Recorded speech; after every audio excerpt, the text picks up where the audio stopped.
Olá, queridos amigos. Sou Evelyn Freire e é com muita alegria que vamos hoje refletir um pouquinho sobre Palavras de Jesus, o nosso mais recente lançamento, este livro lançado pela editora Letra Espírita. E nós vamos então hoje falar um pouquinho exatamente sobre esta obra. Por que falarmos? Por que entendermos? Estudarmos as palavras de Jesus? Qual a importância dos ensinamentos do Mestre? E vamos também conversar sobre a construção dessa obra. Como foi que este livro foi pensado, trabalhado por nós?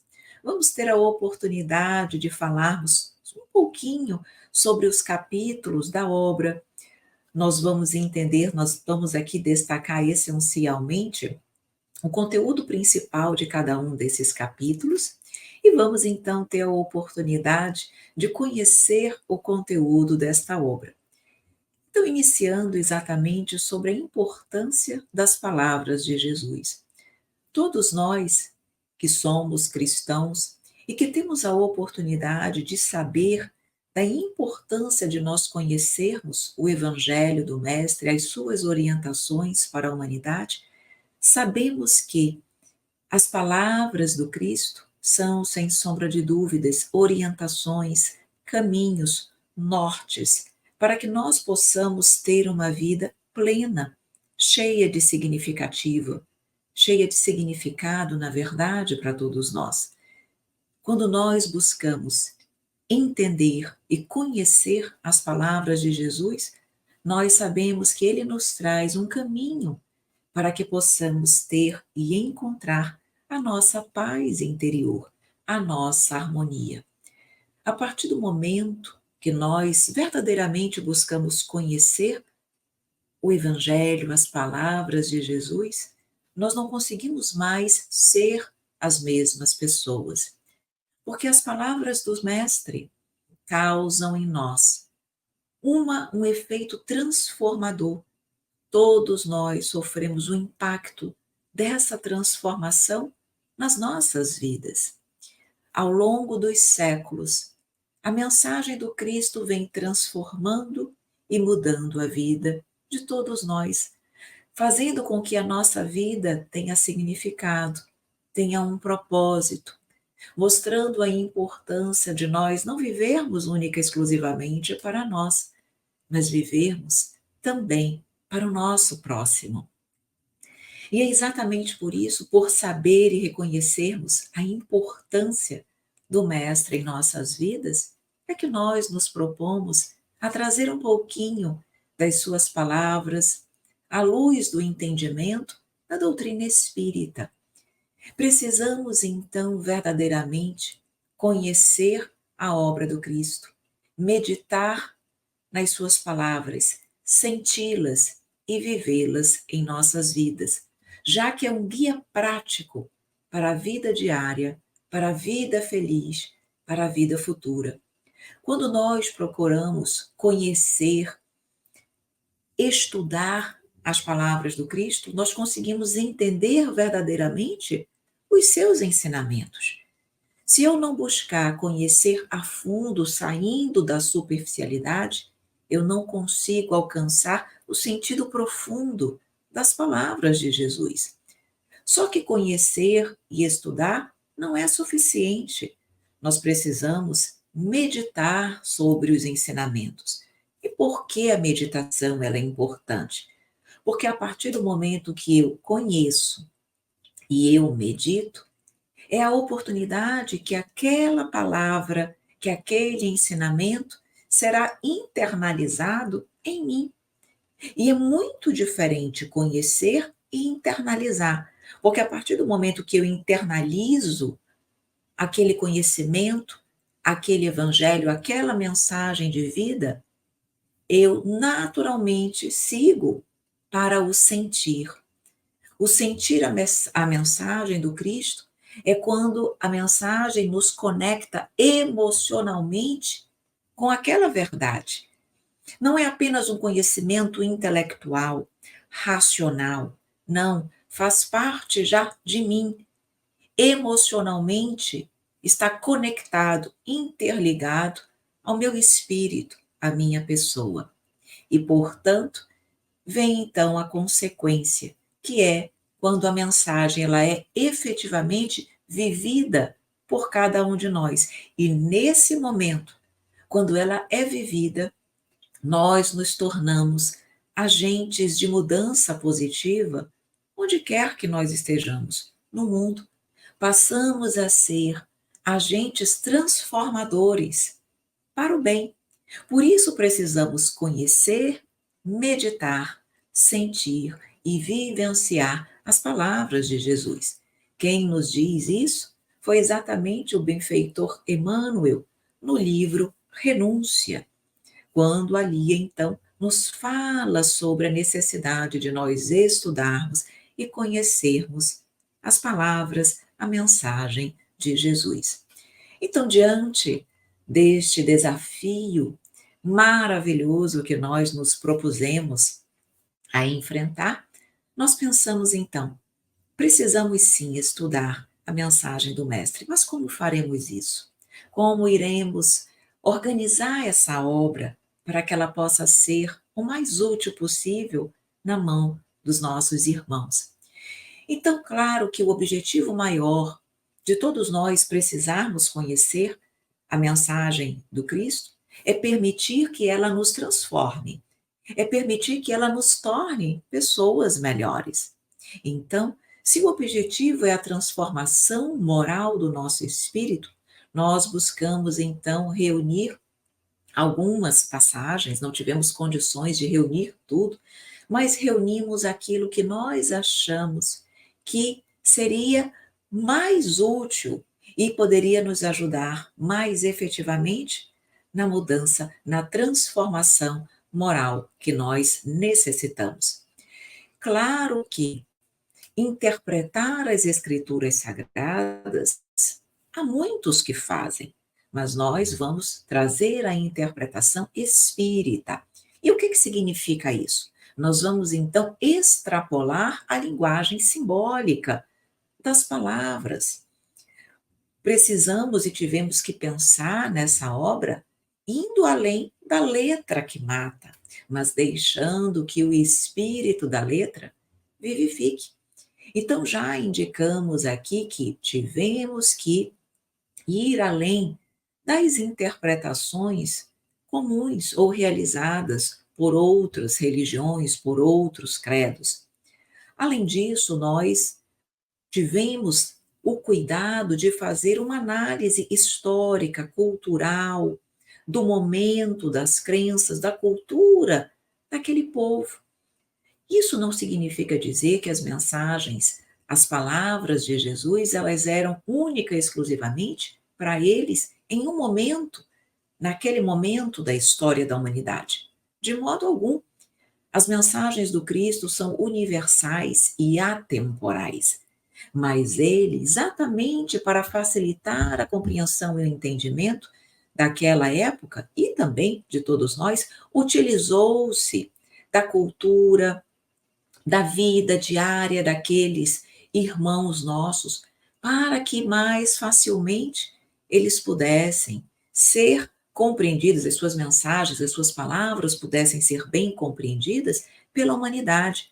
Então, determinadas palavras, determinadas analogias, para que nós possamos hoje compreender o alcance dessas palavras, precisamos então nos utilizarmos desses aspectos históricos e culturais. E, além disso, ainda tivemos o cuidado de fazermos pesquisas bibliográficas de outras obras espíritas que pudessem, juntamente conosco, então, nos auxiliar nessa interpretação o mais completa possível da obra Palavras de Jesus. Inclusive, já adianto aqui que essa obra é uma obra que foi dividida em 2 livros. Nós vamos hoje falar sobre o livro 1, mas nós também estaremos lançando Palavras de Jesus, livro 2. Exatamente por ser um conteúdo extenso, não foi possível colocá-lo todo em uma única obra. Então, no primeiro capítulo da obra, Nós estamos ali falando exatamente de algumas verdades, de algumas frases, de algumas afirmativas também trazidas pelo Cristo. E o que que nós colocamos? Qual foi a base para que nós pudéssemos escolher o que colocar no primeiro capítulo? A nossa base foi exatamente o Evangelho segundo o Espiritismo. Como nós sabemos que o Evangelho segundo o Espiritismo, a terceira obra da codificação, é a parte moral da doutrina, nós entendemos e achamos por bem que seria interessante nós nos pautarmos um pouco dentro daquele conteúdo, até porque foi o conteúdo que Allan Kardec entendeu como sendo o mais relevante para operar a nossa transformação moral. E lembremos que Jesus, ele disse inúmeras, trouxe-nos inúmeras mensagens. Mas quais foram aquelas selecionadas por Kardec? Aquelas essencialmente ligadas à parte moral.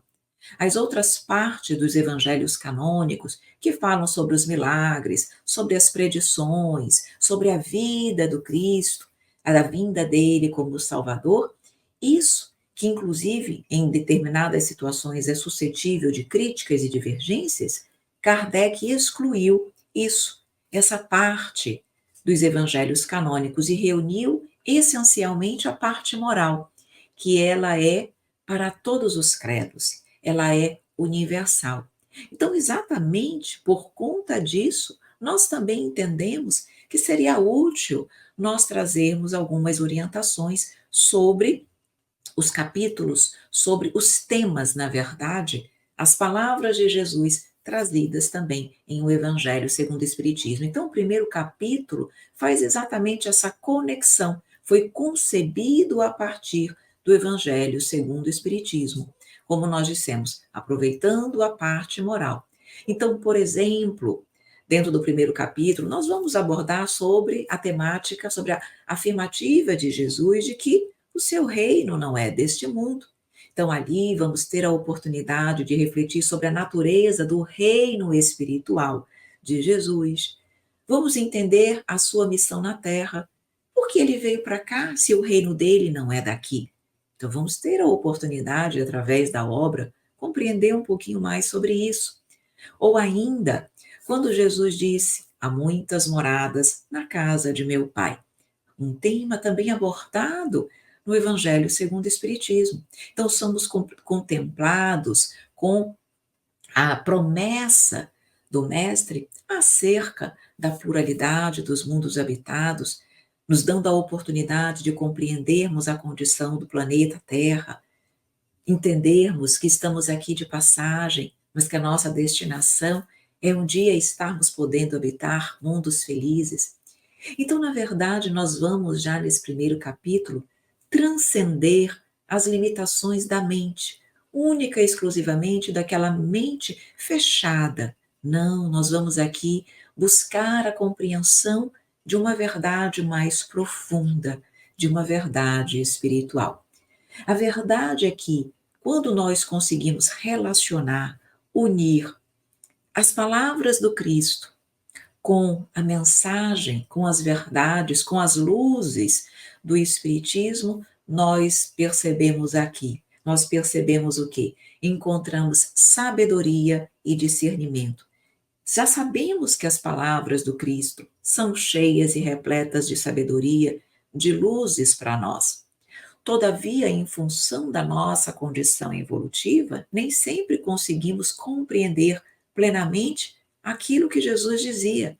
Por isso, a necessidade do discernimento, da clareza dessas luzes virem com a doutrina espírita. Então, Jesus e Espiritismo, a segunda e a terceira revelação, são perfeitamente necessários para nos guiarem em nossa jornada espiritual. Portanto, então, o primeiro capítulo é esse ponto de partida para que nós pudéssemos iniciar esse explorar das palavras de Jesus. Claro que buscando a nossa aproximação com o coração amoroso do Cristo, nosso Salvador. No capítulo 2, segundo capítulo da obra, esta obra ela é dividida em 3 capítulos. Então, o primeiro capítulo, nós já tivemos oportunidade de conversar um pouquinho sobre ele. No segundo capítulo, nós vamos trazer para você as bem-aventuranças, detalhando-as para que nós possamos ampliar o nosso conhecimento. Como nós sabemos, as bem-aventuranças foram proferidas no Sermão do Monte.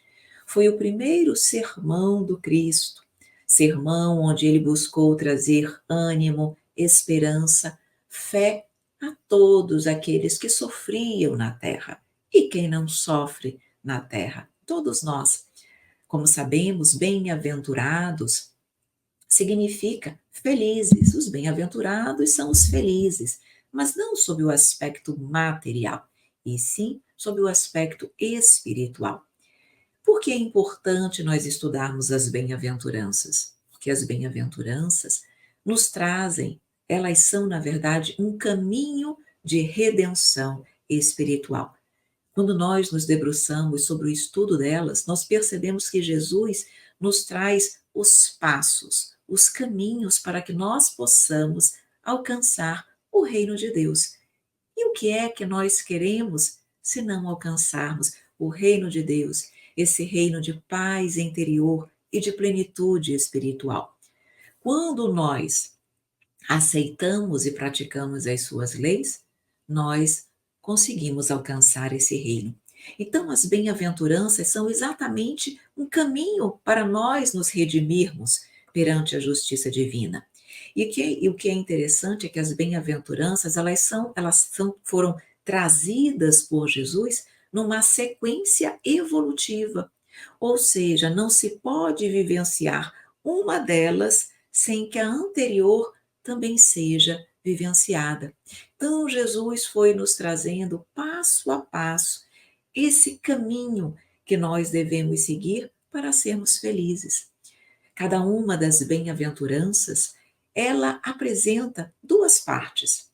A primeira parte traz uma condição, o passo inicial, que pode ser uma ação, uma atitude, uma realidade que eu preciso vivenciar, mas traz uma condição que precisa ser observada por cada um de nós para que possamos fazer jus à segunda parte, que é o resultado, que é a consequência.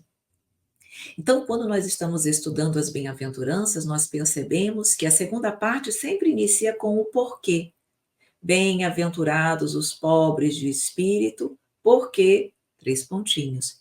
Exatamente porque Jesus traz o resultado, traz uma explicação, mostrando a importância de nós seguirmos a condição em decorrência do resultado feliz que nós vamos obter.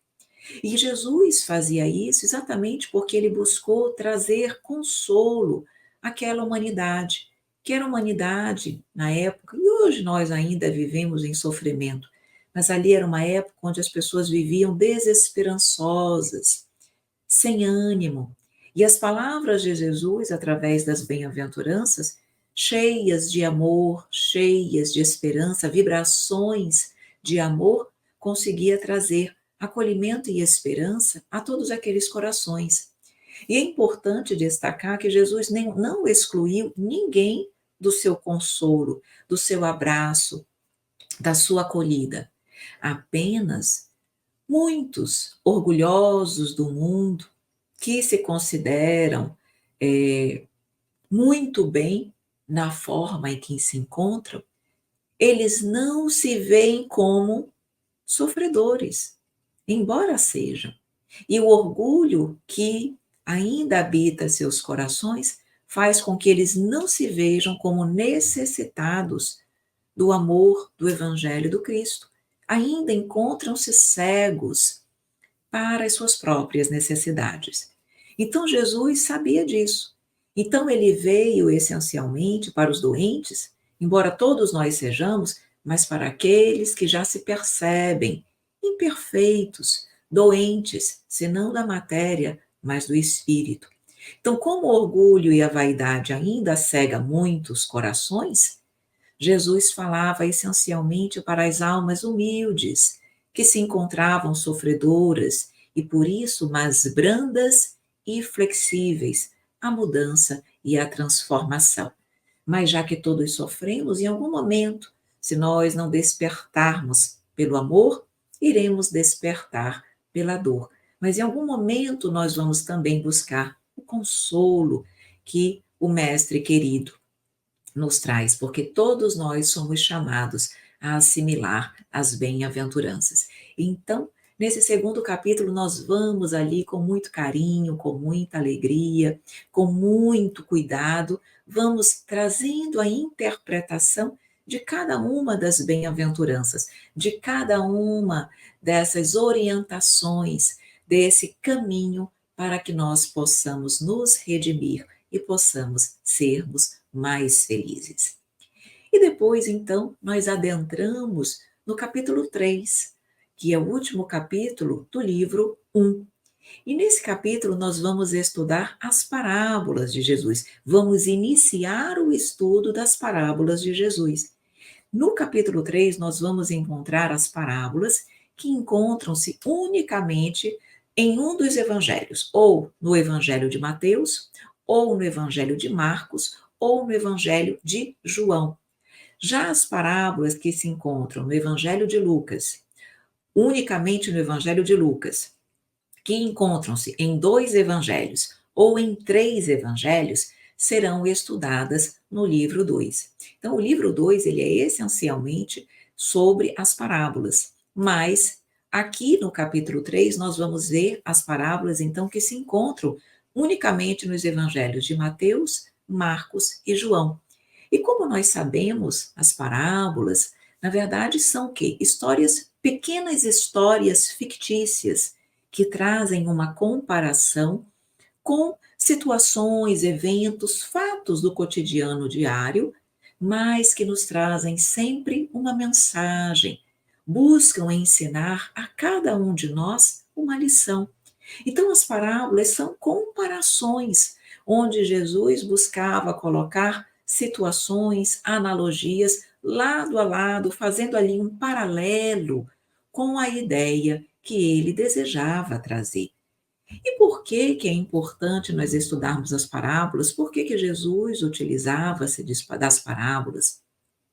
Na verdade, quando nós estamos estudando, nós entendemos que Jesus, ele trazia, e era necessário que assim fosse, ele utilizou-se das parábolas porque elas permitiam que ele trouxesse um ensinamento proporcional à inteligência daqueles que a recebiam.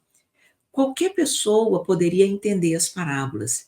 Quem tinha menos inteligência ia entender o aspecto mais óbvio, direto, literal do ensinamento. Mas quanto mais entendimento, maturidade, evolução espiritual, mais a pessoa conseguia entender a profundidade das suas palavras. Então, um mesmo espírito que lá na época de Jesus entendia de uma forma um pouco mais superficial, hoje, um espírito mais experienciado tem condições de, a partir daquela mesma parábola, alcançar entendimentos mais profundos.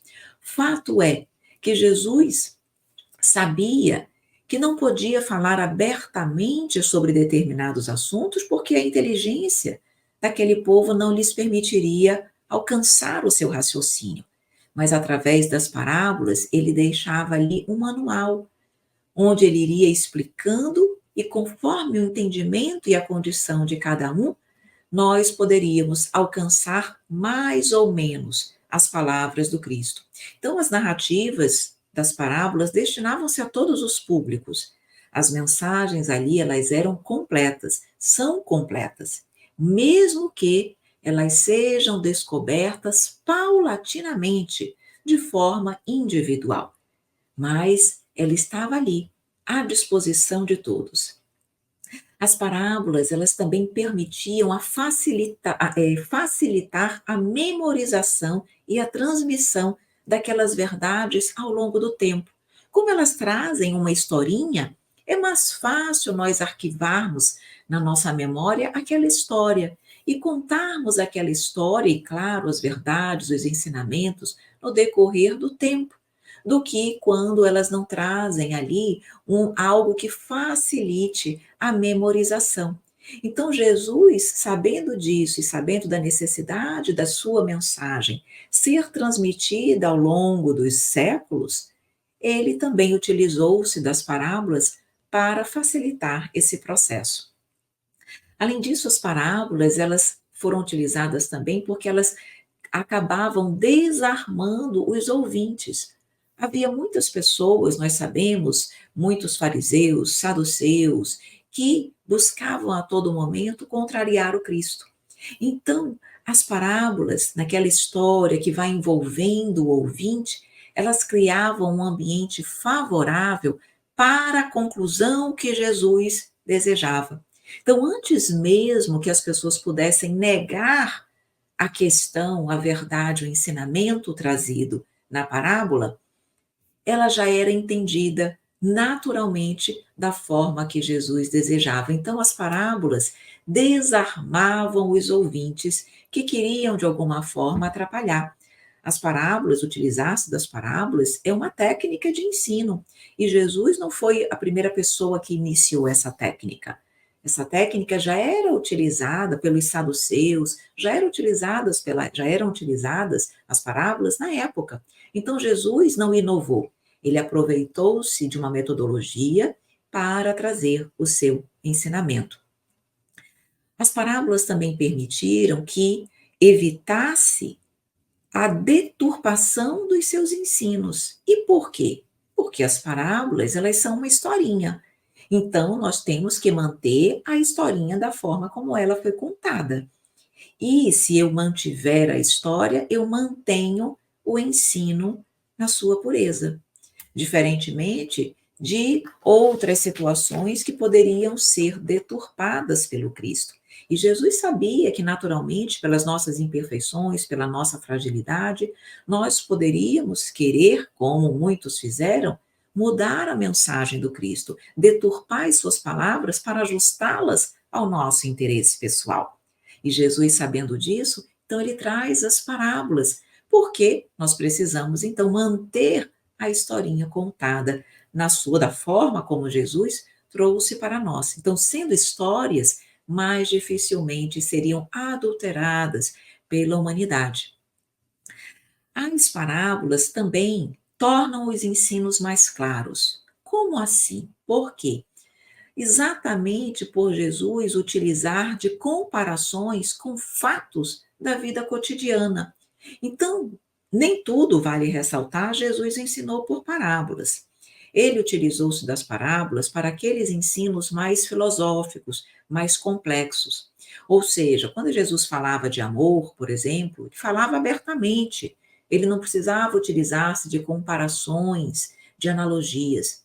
Mas nós sabemos que nas parábolas, Jesus abordou temas que nem todos tinham conhecimento. Ele fala sobre o reino de Deus, fala sobre a misericórdia divina, fala sobre o juízo. Então, ele precisava, para falar desses assuntos mais delicados, mais complexos, ele precisava de uma maneira que facilitasse o entendimento e a compreensão. Como? Através da parábola e comparando com fatos da vida cotidiana. Então, por exemplo, se ele estava próximo a pessoas que eram mais camponesas, ele utilizava-se das analogias do campo, das vivências do campo, porque quem é camponês iria compreender. Se ele estava, então, por exemplo, junto às mulheres, a vida das mulheres, ele podia utilizar-se do trabalho destacado, que era direcionado às mulheres daquela época, para explicar aquilo que pudesse ser mais facilmente compreendido. Então, Jesus, quando ele estava diante da multidão, ele sabia as pessoas que estavam ali compondo o seu público. E exatamente por conhecer a condição de cada um, a profissão de cada um, o conhecimento de cada um, a vivência de cada um, ele utilizava a parábola, fazendo comparação com a vida cotidiana daquele povo, para facilitar o entendimento, tornar mais claro o entendimento das suas palavras. Então, ele conhecia as pessoas, as profissões, as condições da época, e ele podia fazer perfeitamente essas relações. E isso faz com que cada parábola uma das outras razões também pelas quais as parábolas foram utilizadas, é porque elas permitem uma aplicação pessoal para cada um. Cada parábola tem uma aplicação particular. Por que isso? Porque por ser uma história, naturalmente, quando nós estamos ouvindo a parábola, nós nos colocamos nela. Nós imaginamos como se nós fôssemos uma das personagens daquela parábola. E, consequentemente, nós já, ao nos colocarmos ali, ao nos enxergarmos naquela história, nós aprendemos como devemos agir e também, ou como deveríamos agir e o que nós precisamos mudar para agirmos conforme o ensinamento da parábola.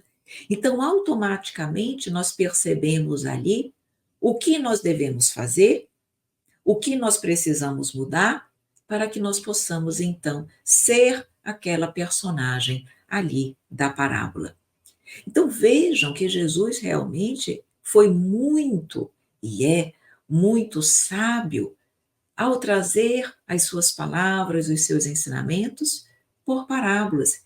Então, é extremamente relevante nós estudarmos e conhecermos sobre as parábolas. Ele nos fala, as parábolas trazem, em linhas gerais, trazem o conhecimento, a explicação acerca do reino de Deus, da salvação, do juízo, da sentença final, ou não digo final, mas a sentença de cada um de nós após o desencarne, em função daquilo que nós fizermos de bom ou de ruim. As parábolas vão nos falar da misericórdia divina, vão nos falar da confiança que nós devemos ter no Pai. Então, o livro Palavras de Jesus tem essa proposta de estudarmos todas as parábolas constantes nos evangelhos canônicos. Iniciamos o estudo das parábolas no livro 1 e finalizamos com o livro 2. E é interessante nós trazermos aqui as palavras do benfeitor Emmanuel no livro O Consolador, quando ele fala das parábolas. E ele diz que as parábolas são sementes divinas que desabrochariam mais tarde em árvores de misericórdia e de sabedoria para a humanidade. Mais tarde, por quê? Porque nós já estaríamos mais preparados, com mais conhecimento e maturidade para entendermos as parábolas. Por isso, quando nós estivermos diante das parábolas, estivermos estudando na obra Palavras de Jesus, nós não devemos nos perguntar o que ela significa, como normalmente nós fazemos, mas sim o que ela me ensina. Nesse momento, conforme a minha capacidade de compreensão, o que ela me ensina e de que forma eu posso, então, mudar-me, transformar-me para estar conforme as orientações trazidas pelo nosso Mestre. Então, meus queridos amigos, nessas singelas palavras, nós falamos um pouquinho sobre essa obra que nós, com muita alegria, com muito carinho, preparamos para você. E vamos finalizar, então, as nossas reflexões com uma poesia. Preparamos uma poesia que fala sobre as bem-aventuranças. Já que nós falamos sobre elas no livro, nós trouxemos para você uma poesia que se chama As Bem-aventuranças. E ela nos diz o seguinte: o sermão do monte Jesus proferiu, e nosso coração aflito sorriu. Trouxe ânimo e esperança, reavivou nossa confiança. Bem-aventurado é uma pessoa feliz, mas não do mundo que só tem verniz. Bem-aventurado sob o aspecto espiritual, bem diferente do mundo material. É um caminho de redenção para quem almeja o perdão. Traz sempre uma condição que resulta em elevação. Com Jesus, suba ao monte, amplie bem o seu horizonte. Virá agora muito aprendizado. Fique aqui bem sintonizado. Bem-aventurados os pobres de espírito, porque deles é o reino dos céus. Faz da humildade um manuscrito que por todos deve ser seguido. Bem-aventurados os que choram, porque serão consolados. Ensina que a dor bem suportada traz elevação na nossa jornada. Bem-aventurados os mansos, porque herdarão a terra. Exalta a mansidão e não a guerra. Quem tem fome e sede de justiça será saciado, mas não com vingança ou conflito armado. Jesus ensina o amor e a compaixão como o caminho para a perfeição. Misericordiosos alcançarão misericórdia, e todos os homens viverão em concórdia. É a lei divina de causa e efeito, a qual todo homem está sujeito. Os limpos de coração verão a Deus, pois são cristãos e não ateus. Promoveram a limpeza interior, sentem Deus em seu esplendor. O pacificador é chamado Filho de Deus, pois com Jesus age como herdeiro seu. Trabalha pela paz em atitude ativa, busca o bem e só o amor cativa. A pessoa que pela justiça sofre perseguição terá no reino dos céus a salvação. Ao Evangelho é sempre submissa, a oportunidade não desperdiça. Os injuriados por causa do Cristo são também bem-aventurados. Por Deus são bem vistos e, como tal, muito amados. As bem-aventuranças são, portanto, pérolas de grande encanto, presente divino a todos ofertado por Jesus, nosso Mestre amado. Muito obrigada.